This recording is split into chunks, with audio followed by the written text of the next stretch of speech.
on va terminer avec Engie et on en parlait en votre compagnie il y a un peu plus de 2 mois.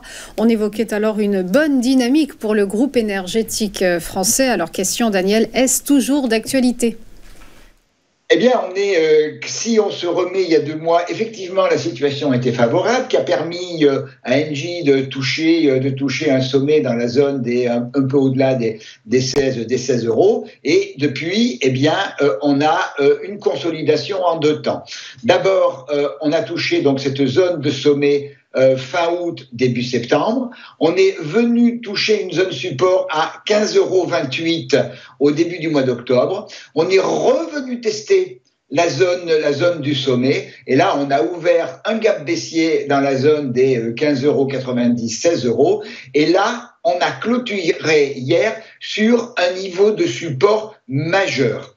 Pourquoi majeur ? Parce que si ce support est rompu, eh bien, cela veut dire qu'on ouvre une figure de double sommet que j'ai évoqué ici, avec un premier sommet les 2 sommets sont les 2 plus hauts dans le mouvement, et la ligne de coup, eh bien, c'est sur le creux entre les 2 sommets, justement sur les 15,28 supports d'hier.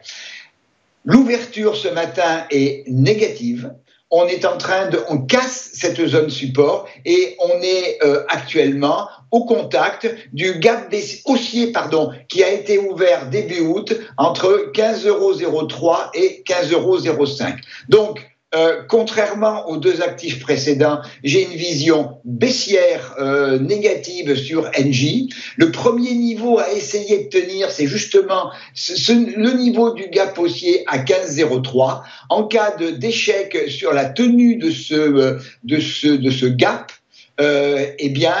niveau en dessous, c'est le gap haussier qui a été ouvert quelques jours avant le premier, début août, entre 14,57 et 14,65, et c'est en fait une grosse zone objectif entre 14,41 qui est l'objectif technique de la figure de double sommet, et puis le haut du gap à 14,66. Donc pour l'instant, tant que les 15,28 ne sont pas repris, la vision pour moi, pour Engie, est négative, en maintenant donc tenir les 15,03, sinon direction 14,41, 14,66.